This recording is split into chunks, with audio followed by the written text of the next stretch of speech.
Okay, so at-home workouts, right? Let's be real. Some days it's all about scrolling through those fitness apps instead of actually, working out. Yeah, I've been there. We've all been there. But hey, that's why we're here, right?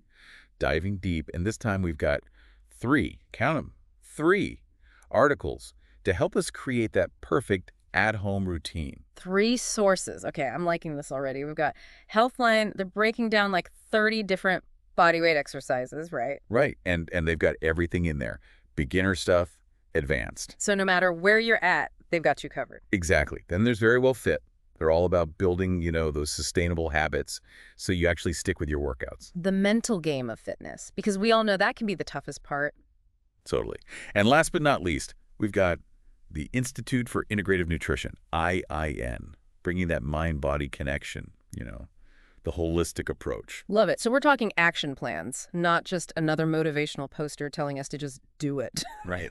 We want results. Exactly. We're going for results. And these articles, they've got the goods, the actual building blocks for success. Love it. So let's jump right into it, yeah. Let's do it. This Healthline article, 30 exercises, that's a lot of options. Talk about a workout buffet. They've got everything from beginner modifications to stuff that looks like, honestly, it'd challenge even like a seasoned gym rat. Yeah, it's a fantastic resource. I mean, they really cover it all, but Yeah. it's really important, and Very Well Fit stresses this a lot, to think about periodization. Before you jump into like those crazy-sounding pike push-ups. Okay, so no skipping ahead just because a move sounds super impressive. No, not quite. It's all about working smarter, not just harder.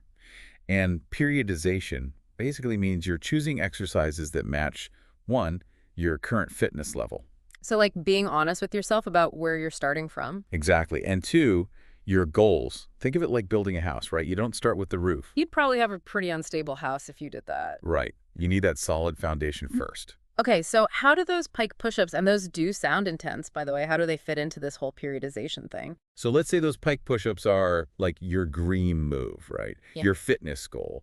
They require serious core strength and shoulder stability. So if you're just starting out, you wouldn't jump right into that. Instead, maybe you start with incline push-ups, like hands on a counter, a little easier on the wrists. Okay, yeah, I've done those. Those feel way more approachable. Right.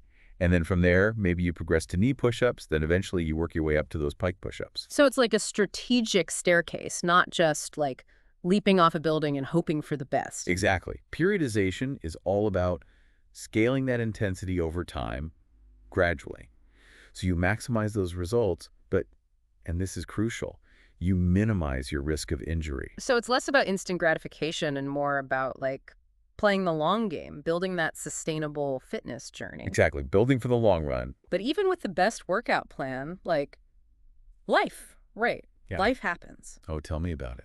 And that's where that, that mental game comes in. And that's something IN really dives into, that whole mindset, and how we build habits that actually stick.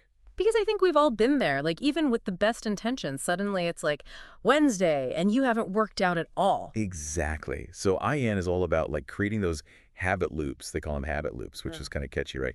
But it makes sense. It's like instead of exercise being this like chore, this thing on your to-do list that you might or might not get to. It's like tricking your brain into thinking that, yes, working out is just a natural part of your day, like brushing your teeth. Exactly. Like, remember that feeling when you hit the snooze button instead of like hitting the gym? Oh, yeah. Every Monday morning. Exactly. So IN is all about like rewiring those mental associations. And one of the tools they talk about, scheduling. Scheduling. Really? That sounds almost too simple. I know, right? But it actually works. There was this fascinating study it was published in the journal Obesity, and they found that people who consistently worked out at the same time every day, Okay, yeah. they actually ended up exercising way more overall because their brain started to like associate that time with exercise. Oh, wow. So, like, my brain's more cooperative if it knows that, say, every Tuesday at 7 a.m., that's just non-negotiable workout time. Exactly. You're creating that mental link. Mm-hmm. That consistency, it builds momentum.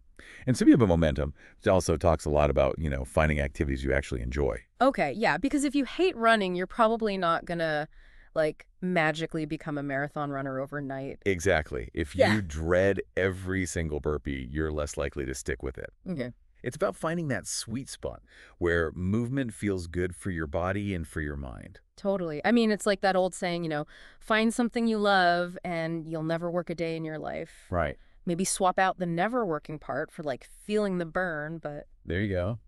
but the sentiment's the same, right? Like if I actually look forward to my workout, I'm way more likely to show up consistently. Exactly. And IIN also highlights, even in our digital age, the power of accountability. Oh, interesting. So like a workout buddy or Exactly. Having that workout buddy. Mhm. Could be a real-life friend, dragging you to that early morning yoga class. Yep, been there. Or even an online community, right?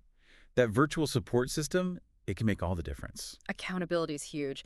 But okay, let's get practical for a sec. Not all of us have like a full-on home gym, right? We talking DIY solutions here. Or absolutely. And all three articles had some great tips for that. Like, did you know those laundry detergent jugs?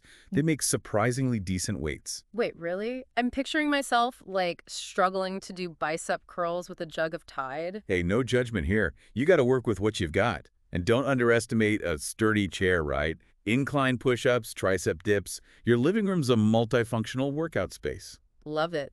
Although I will say, Very Well Fit had a good point. Like sometimes investing in a few key things, it's worth it. Totally. They were big fans of adjustable dumbbells. Oh, those are smart, especially if you're tight on space. Right. Change up the weight as you need to. And of course, fitness apps. Can't forget those. Yeah, those have gotten so good. Guided workouts, tracking progress. It's like having a pocket-sized personal trainer. Exactly.